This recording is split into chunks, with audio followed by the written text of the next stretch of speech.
रीति भजन की यह ध्रुव छाड़े सबकी आस, युगल चरण की शरण गहे मन में धर विश्वास।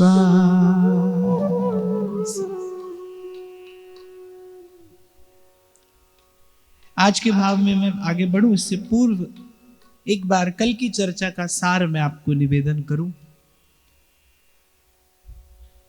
व्यासपीठ से मैंने निवेदन किया कि दो बातें हमारी भजन भावना में कभी ना रहें और दो बातें हमारी भजन भावना में सदा ही रहें। हमारी भजन भावना कारण और व्यवधान से रहित हो, प्रीति और प्रतीति से युक्त हो। और अनुभवी जनों का ऐसा कहना है कि भजन भावना प्रीति युक्त होते ही कारण का निवारण हो जाता है और प्रतीति युक्त होते ही व्यवधान रहित हो जाती है। यही दो बातें श्री ध्रुवदास जी ने इन दो पंक्तियों में कही कि रीति भजन की यह ध्रुव छाड़े सबकी आस, युगल चरण की शरण गहे मन में धर विश्वास। भजन भावना में व्यवधान का कारण क्या है? अन्याश्रय। किसी भी रूप में अगर आपके मेरे जीवन में, एक उपासक के जीवन में अगर प्रभु को छोड़कर किसी अन्य का आश्रय होगा तो भजन भावना में व्यवधान होगा। क्यों?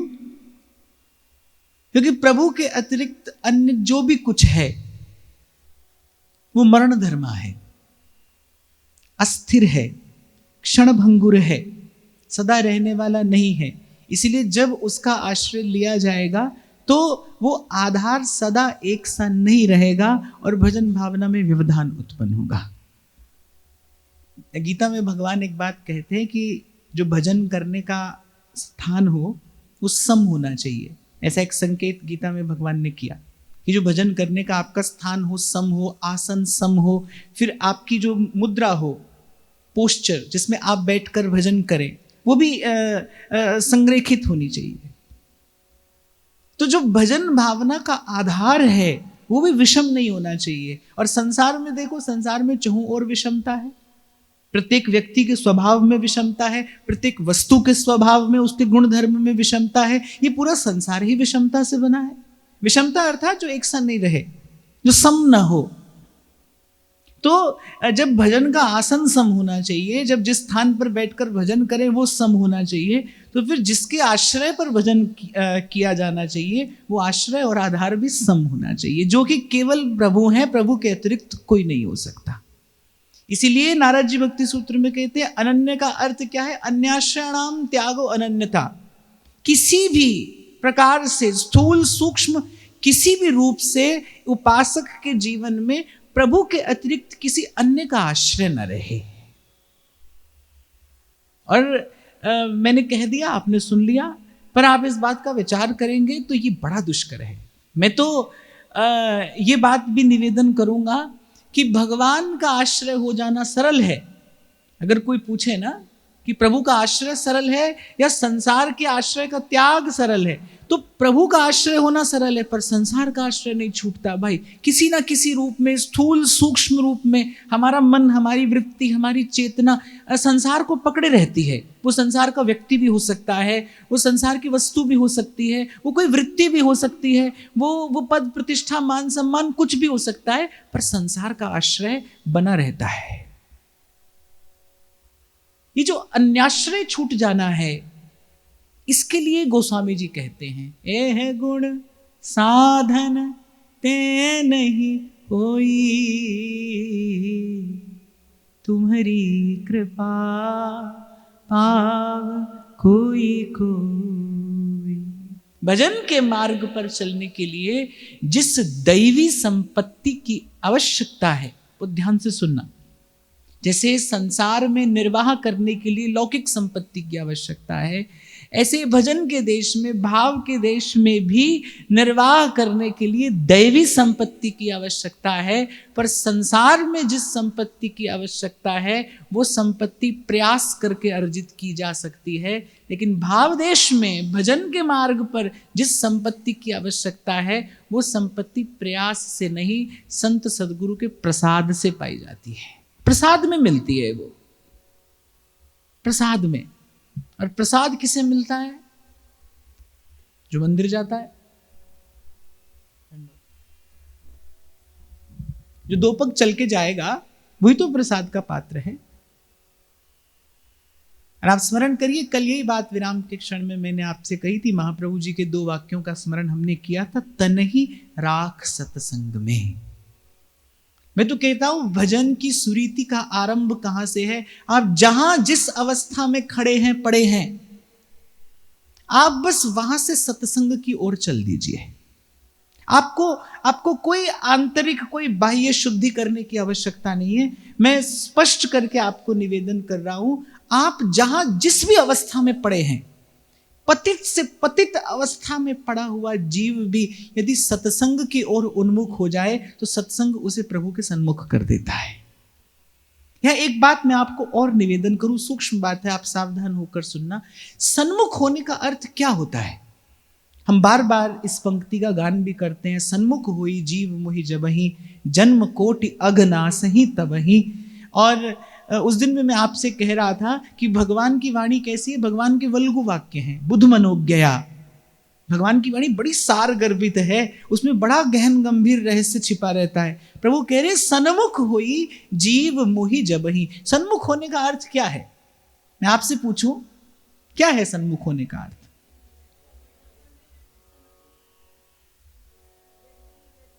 इसे और परिष्कृत उत्तर की आवश्यकता है। आप मंदिर में जाकर राधा वल्लभ लाल के सन्मुख हुए, आप सामने खड़े हैं, राधा वल्लभ लाल आपके सामने हैं, आप राधा वल्लभ लाल के सामने हैं, पर तत्व की दृष्टि से देखो तो प्रभु तो सामने भी हैं और प्रभु पीछे भी हैं, प्रभु तो दाएं भी हैं और प्रभु तो बाएं भी हैं। सन्मुख होने का अर्थ क्या है? क्योंकि आप विमुख हुए हैं पर प्रभु तो सदा ही सन्मुख हैं। आपको मुझे विस्मृति है पर प्रभु को तो विस्मृति भी नहीं है। तो वस्तुतः सन्मुख होने का अर्थ क्या है? ना पहचानना ही विमुख होना है। प्रभु हैं, अंग संग हैं, आप प्रभु के हैं, प्रभु आपके हैं। प्रभु को ना पहचानना ही विमुख है। और अगर मैं और सरल शब्दों में कहूं तो अज्ञान ही वही मुख्य है। अज्ञान ने ही जीव को मैला किया है, या ऐसा कह लो अज्ञान से ही जीव मैला हुआ है। इसीलिए भगवान ने कहा नहीं ज्ञानेन सदृशम पवित्रमिह विद्यते। ज्ञान के समान जीव को पवित्र करने वाला कोई नहीं है। क्यों? क्योंकि जीव किसी और मल से मैला नहीं है, जीव केवल अज्ञान से मैला है। और विमुख होना क्या है? बस प्रभु को ना पहचानना ही विमुख होना है।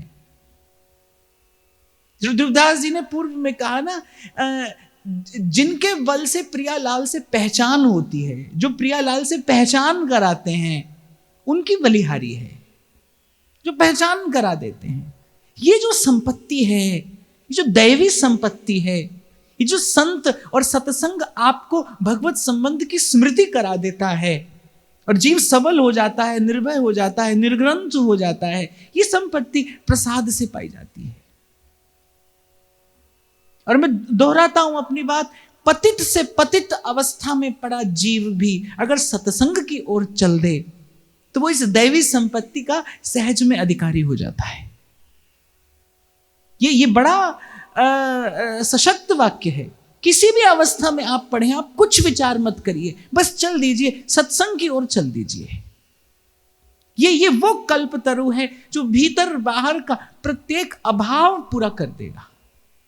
आगे कहते हैं, भक्ति ही अंतर को रचे नाना विधि के फंद। भक्ति ही अंतर को रचे नाना विधि के फंद। चित्त भ्रांति सब दूर कर करो भजन आनंद। चित्त भ्रांति सब दूर कर करो भजन आनंद। और फिर कह रहे, भक्ति ही अंतर को रचे नाना विधि के फंद। कल भी इसी भाव के निकट हमने चर्चा की थी कि भक्ति के अतिरिक्त जितने भी सब भाव हैं, जितने भी सब मार्ग हैं, विधि और निषेध से युक्त हैं। अर्थात किसी न किसी प्रकार से वो जीव को भ्रमाने में समर्थ हैं। क्यों? क्योंकि उन सब मार्गों पर जीव को अपने बल से चलना पड़ता है। ज्ञान के मार्ग पर आपको अपने बल से चलना है, आपके पास अपना संकल्प का बल होना चाहिए। योग के मार्ग पर आपको अपने बल की आवश्यकता है, वहां आपकी कोई सहायता करने वाला नहीं है। आप जितना चलेंगे उतना पहुंचेंगे, जितना करेंगे उतना आप पालेंगे। और कर्मकांड का मार्ग तो ऐसा है, वहां थोड़ा सा अपराध करो तो बड़ा भारी दंड मिलता है। वहां आपको अपने बल से चलना है, आपके पास जो है बस आप वो खर्च कर सकते हैं। और भक्त के पास भगवान का बल है, और कितना बल है? सारा का सारा बल है। मैं आपको एक कथा सुनाया करता था, आपको स्मरण हो तो श्रीनाथ जी के एक सेवक थे। ऐसे संपत्ति की दृष्टि से बहुत कुछ उनके पास में नहीं था। सेवा का कोई एक नियम था उनके जीवन में कि वो श्रीनाथ जी के लिए एक सुंदर पुष्प नित्य प्रति ले आया करते थे, एक पुष्प। और यहां मैं आपको एक बात निवेदन करूं कि कोई एक भाव सेवा का अपने जीवन में ले आइए और फिर प्राणपन से उसका निर्वाह करिए। कोई एक सेवा, कोई एक सेवा। अरे शास्त्र का तो ऐसा वचन है, तुलसी दल मात्रेण, कह रहे तुलसी दल, और भगवान कह रहे चुल्लू भर जल।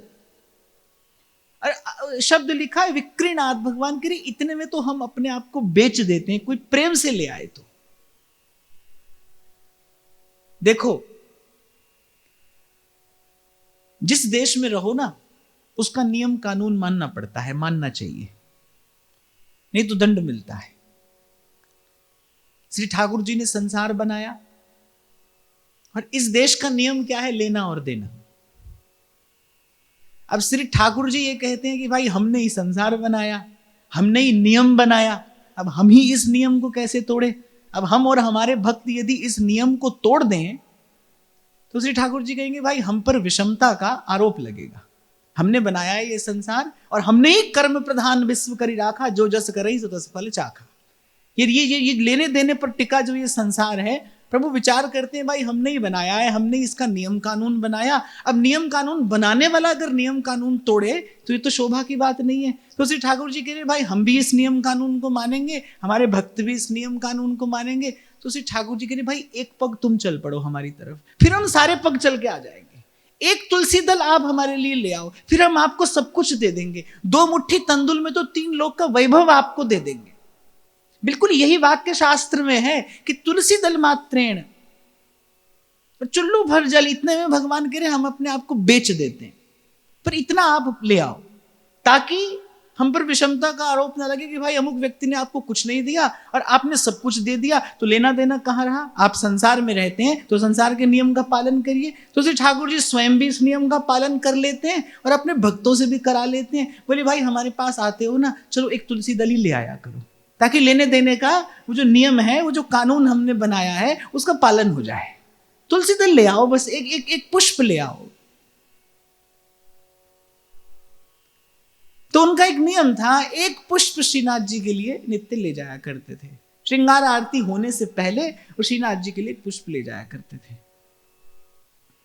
आज पुष्प लेने गए, बड़ा सुंदर खिला हुआ कमल पुष्प, मन ही मन उन्होंने वहीं से श्रीनाथ जी के चरणों में निवेदन कर दिया। और प्रेमी का तो ऐसा स्वभाव होता ही है, वो जहां कोई सुंदर वस्तु देखे, वो सुंदर वस्तु देखते ही उसे सहसा अपने प्रेमास्पद का स्मरण हो आता है। मन ही मन उन्होंने वो पुष्प श्रीनाथ जी के चरणों में निवेदन कर दिया। अब पुष्प ले ही रहे थे, इतने में कोई सेठ जी आ गए। उन्होंने कहा भाई पुष्प तो हम लेंगे। अब वो जो श्रीनाथ जी के सेवक थे, उन्होंने कहा कि भाई पुष्प तो हम ले चुके। अब वो सेठ जी थे, उन्होंने कहा भाई कितने का है? बोले 1 का। बोले ठीक है हम 10 देंगे। अब बात आगे आगे बढ़ते बढ़ते 1000 रुपए तक पहुंच गई। उससे भी आगे बड़ी बात, पर वो श्रीनाथ जी के सेवक थे, बोले अरे सिंह का भाग कोई गीदड़ कैसे ले जाएगा? पुष्प तो हमने मन से श्रीनाथ जी के चरणों में निवेदन कर दिया, इस वस्तु पर तो अब केवल श्री जी का ही अधिकार है। अब बात बढ़ते बढ़ते यहां तक पहुंची कि उस व्यक्ति ने कहा, भाई मैं जो मेरे पास है, मैं अपना सर्वस्व इस पुष्प के लिए देने को तत्पर हूं।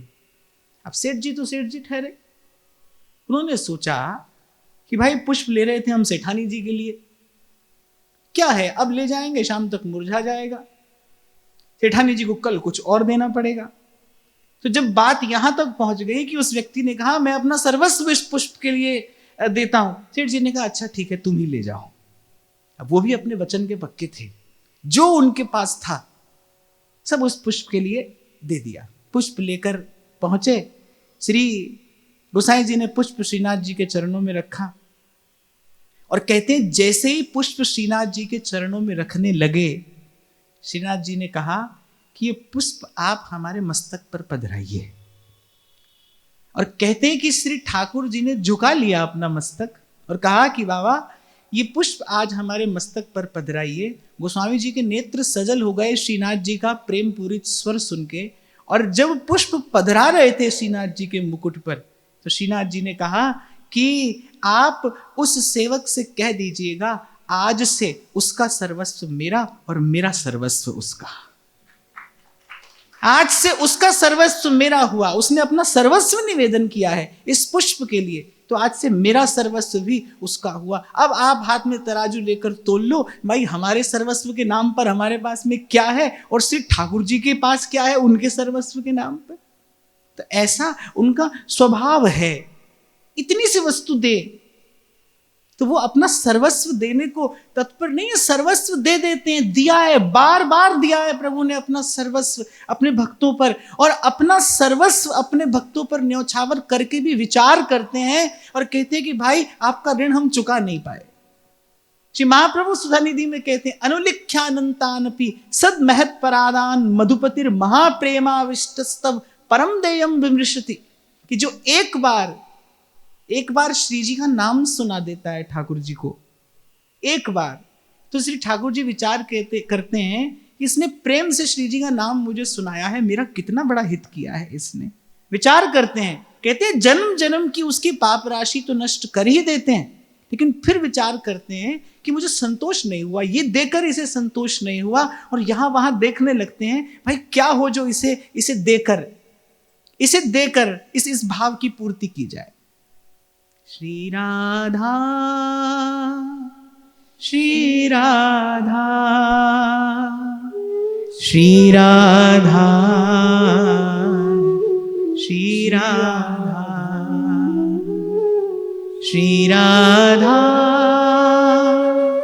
श्री राधा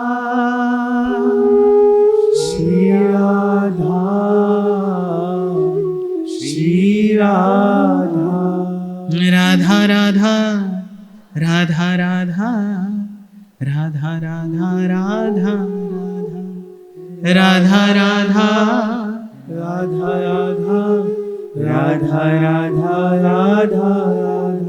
और कल भी मैंने आपको निवेदन किया था, पंच क्लेश जीव के साथ लगे हैं। अविद्या, अस्मिता, राग, द्वेष, अभिनिवेश, सबके मूल में क्या है? अविद्या है, अज्ञान है। अज्ञान ही तो है जो जीव को यहां वहां भटका रहा है। नहीं तो एक बार विचार करे कि ऐसा क्या है जो प्रभु नहीं दे सकते, ऐसा क्या है जो प्रभु के चरणाश्रित होने पर नहीं मिल सकता। हमारे ध्रुवदास जी तो कहते कहा ना होई सत्संगते, क्या नहीं होता प्रभु की चरण शरण में आने पर, क्या नहीं होता। कहा ना होई सत्संगते, देखो तिल और तेल मोल तोल सब फिर गयो, पायो नाम फुलेल। केवल ये है भ्रम, भ्रम के अतिरिक्त और कुछ नहीं है। बाजीगर को पेखनो है ये केवल भ्रम ही कि मैं यहां से पालूंगा वहां से पालूंगा। श्रीमद् भागवत के तृतीय स्कंद में भगवान कपिल माता देवहूति से स्पष्ट कहते हैं, बोले जीव कुछ भी अन्यत्र पा सकता है पर सुख और शांति केवल हमारे पास में है, वो केवल हमारे भजन में है। भजन के अतिरिक्त इस भाव को जीवन में धारण किए बिना कोई कुछ भी पा सकता है। सुख की सामग्री पा सकता है लेकिन सुख नहीं पा सकता है। सुख का साधन एकत्रित कर सकता है, लेकिन सुखी नहीं हो सकता है। दो बात अलग अलग हैं। सुख की सामग्री एकत्रित कर लेना ये तो अपने पुरुषार्थ से संभव है।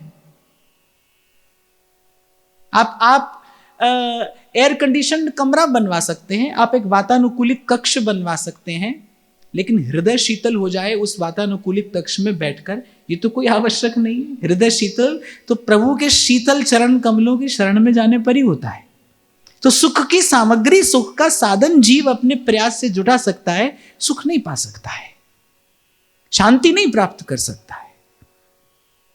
तो इसीलिए ध्रुवदास जी कहते हैं, भाई चित्त भ्रांति सब दूर कर, अपने मन के सब भ्रम दूर करके, इस मोह का अंधकार दूर करके करो भजन आनंद। और पूर्व में ही कह आए, श्रुति पुराण विधि स्मृति बहु, अलप आयु यह काल, लेहु सार गहे हंस जिमी, विमल भजन नंदलाल, विमल भजन नंदलाल।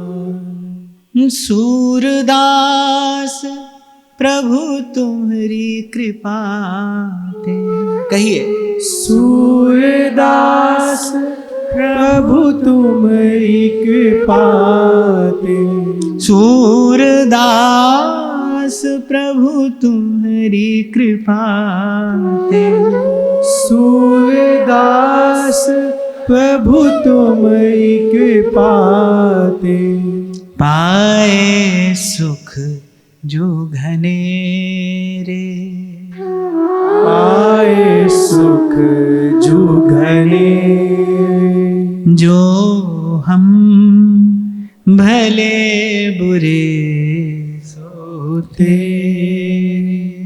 जो हम भले बुरे सोते।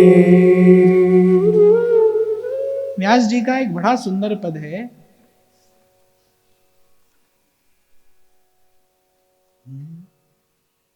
राधा वल्लभ मेरो प्यारो, राधा वल्लभ मेरो प्यारो, राधा वल्लभ मेरो प्यारो, राधा वल्लभ मेरो प्यारो, राधा वल्लभ मेरो प्यारो, राधा वल्लभ मेरो प्यारो, राधा वल्लभ मेरो प्यारो, राधा वल्लभ मेरो प्यारो। गाइए, राधा वल्लभ मेरो प्यारो, राधा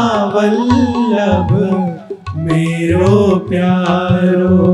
सर्वोपरि सब ही को ठाकुर, सर्वोपरि सब ही को ठाकुर, सब सुख दानी हमारो, सब सुख दानी हमारो। राधा वल्लभ मेरो प्यारो, राधा वल्लभ मेरो प्यारो, राधा वल्लभ मेरो प्यारो, राधा वल्लभ मेरो प्यारो।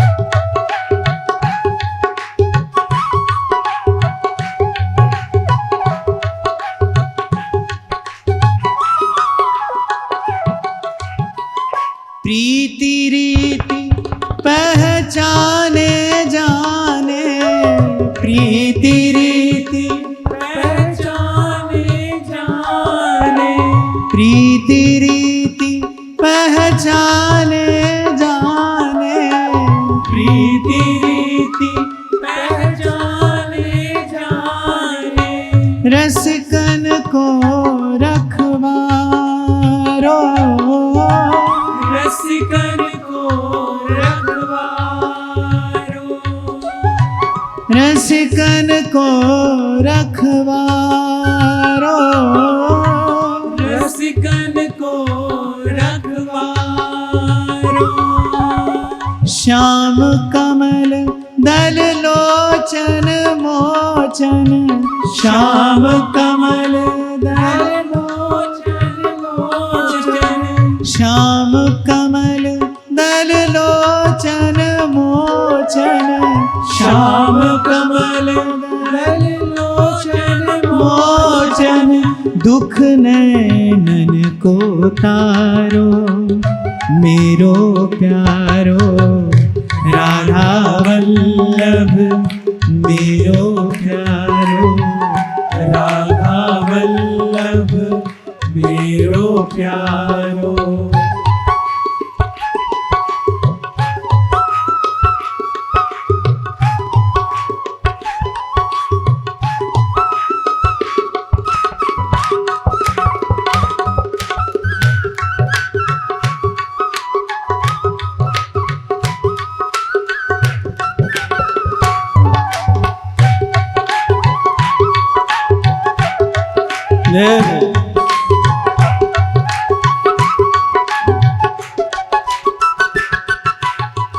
अवतारी सब अवतारन को, अवतारी सब अवतारन को, अवतारी सब अवतारन को, अवतारी सब अवतारन को, महतारी महतारो, महतारी महतारो, महतारी महतारो, महतारी महतारो, व्यासदास को प्राण जीवन धन, व्यासदास को प्राण जीवन धन, व्यासदास को प्राण जीवन धन, व्यासदास को प्राण जीवन धन, छिन्न हृदय ते टारो मेरो प्यारो, राधा वल्लभ मेरो प्यारो, राधा वल्लभ मेरो प्यारो, राधा वल्लभ मेरो प्यारो, राधा वल्लभ मेरो प्यारो, राधा वल्लभ मेरो प्यारो, राधा वल्लभ मेरो प्यारो, राधा वल्लभ मेरो प्यारो, राधा वल्लभ मेरो प्यारो, राधा वल्लभ मेरो प्यारो, राधा वल्लभ मेरो प्यारो। तो प्रीति रीति पहचाने माने, रसिकन को रखवारो। देखो ये जो भक्त न्यौछावर हो रहे हैं, ये ठाकुर जी के स्वरूप से अधिक उनके स्वभाव पर न्यौछावर है। स्वभाव ऐसा है, प्रीति रीति पहचाने माने। आप करते रहिए किसी से प्रेम, वो मानता ही नहीं है, उत्तर ही नहीं देता है, क्या होगा? आपका प्रेम, आपका भाव पीड़ा का, क्लेश का कारण बन जाएगा। और यहां ऐसे ऐसे रसिक किशोर प्रभु कि अवगुण करे समुद्र सम गिनत नापनो जान, और राई के सम भजन को मानत मेरु समा। ये आचार्य प्रभु की वाणी में ये बहुत महत्वपूर्ण वाक्य है। कि केवल श्री जी के नाम की महिमा मात्र नहीं है, ये श्री ठाकुर जी का, इस ठाकुर जी का स्वभाव भी है कि कह रहे कोई एक बार श्री जी का नाम मुझे प्रेम से सुना दे तो उसके अनंत अनंत जन्मों की पाप राशि तो मैं नष्ट करता ही हूं। सोचने लगता हूं कि इसने मेरा कितना बड़ा हित किया है, मैं इसे क्या दूं। ये प्रभु का स्वभाव है। इसलिए संत कह रहे हैं चित्त भ्रांति सब दूर कर, आज तक जो हुआ सो हुआ, आज से अभी से यहीं से बस करो भजन आनंद। हरि हरि बोल प्यारी रसना, हरि हरि बोल प्यारी रसना। हरि बोले बिन नर कई बसना, हरि बोले बिन नर कई बसना। और ये बात कौन कह रहा है? सब शास्त्रों का पंडित है वो वेदज्ञ है। वो कह रहे हैं भाई हरि बोले बिन नर कहीं बसना। नरक अर्थात द्वंद। जब तक जीव द्वंद में है तब तक पीड़ा में ही तो है। जब तक जन्म और मरण का द्वंद है तब तक दुख है भाई, तब तक क्लेश है। सुंदर से सुंदर भवन में सुकोमल से सुकोमल शैया पर बैठने वाला व्यक्ति भी तो कहीं ना कहीं किसी ना किसी कारण से दुखी है ही। एक कहावत है, कहते हैं परदेश कलेश नरेशन के। मेरे परदेश में राजा को भी कष्ट होता है। परदेश कलेश नरेशन के। राजा अपना कितना भी लाव लश्कर लेकर चला जाए, कितनी भी सेवा सामग्री अपने साथ लेकर जाए, पर कह रहे परदेश में उसको कष्ट है, उसको किसी ना किसी बात का कष्ट होता ही है। ऐसे ही विचार करो भाई, आप और मैं भी तो परदेश में ही हैं। आप और मैं भी परदेश में ही हैं। कितनी भी सुख सुविधा यहां पर जुटा लो पर क्लेश है। कितने भी बड़े बन जाओ यहां पर। नरेश माने राजा जैसा वैभव, राजा जैसी संपत्ति सामग्री, सेवा नौकर चाकर सब जुटा लो पर तो भी क्लेश है। क्यों? क्योंकि ये परदेश है। मेरो मन अनंत कहां सुख पावे, ऐसे उड़ी जहाज को पंछी पुनि जहाज पे आवे। इसीलिए इस बात का विचार करके गोस्वामी जी कहते हैं, श्रवण सुजस सुनिया हो प्रभु भंजन भवभीर, त्राहि त्राहि आरत हरन शरण सुखद रघुवीर। त्राहि त्राहि आरत हरण शरण सुखद रघुवीर। मूसम दीन न दीन हित, तुम समान रघुवीर। अस विचारी रघुवंश मणि, हरहूं विषम भवभीर। और मैंने कहा आज अभी यही, किसी तैयारी की आवश्यकता नहीं है। ऐसा नहीं है नहा कर जा सकते हो कि इसी प्रकार जाना है, इस दिन जाना है, इसी काल में जाना है, इसी समय जाना है, कुछ मुहूर्त देखना है, कुछ नहीं। यहां तो बस केवल एक नियम है। यहां बस केवल एक नियम है कि जो हम भले बुरे सो तेरे। आपका द्वार छोड़कर कहीं नहीं जाएंगे। अब जैसे भी हैं आपके द्वार पर पड़े, बस प्रभु का आश्रय नहीं छूटे। मैं फिर दोहराता हूं, पतित से पतित अवस्था में पड़ा जीव भी इस सुख का अधिकारी है। अधिकारी है वो। ऐसे एक बार प्रभु की ओर चल दे। हाँ, इतना आपको करना पड़ेगा, इतना आपको करना है। और पूर्व भी मैंने आपको कभी कहा था, भाई इतना आपको करना है और आपको ही करना है। ये कार्य आपके स्थान पर कोई नहीं करेगा, कोई कर नहीं पाएगा। और जब आपको ही करना है भाई, तो उस कार्य को कल पर क्यों टालना? उस कार्य को आज अभी क्यों ना कर लिया जाए? इसलिए चित्त भ्रांति सब दूर कर, करो भजन आनंद। संत को दया आती है, भाई क्यों दुख में पड़े हो, क्यों पीड़ा पा रहे हो, क्यों ये संसार का क्लेश बार बार भोगते हो? महाप्रभु को दया आती है, तभी तो महाप्रभु कहते हैं क्यों ना बिन कष्ट रस सिंधु को पीजिए। हाँ, लेकिन हमारे व्यास जी कहते हैं कोई रसिक श्याम रस पीवे गो। ये श्याम रस तो प्रवाह माने पर पिएगा कौन? कोई रसिक पिएगा। रसिक किसको कहते हैं? जो रस के अतिरिक्त भंवरा होता है, रसिक मधुकर, वो रसिक होता है। वो फूल में कहीं नहीं बैठता, कर्णिका पर ही बैठता है।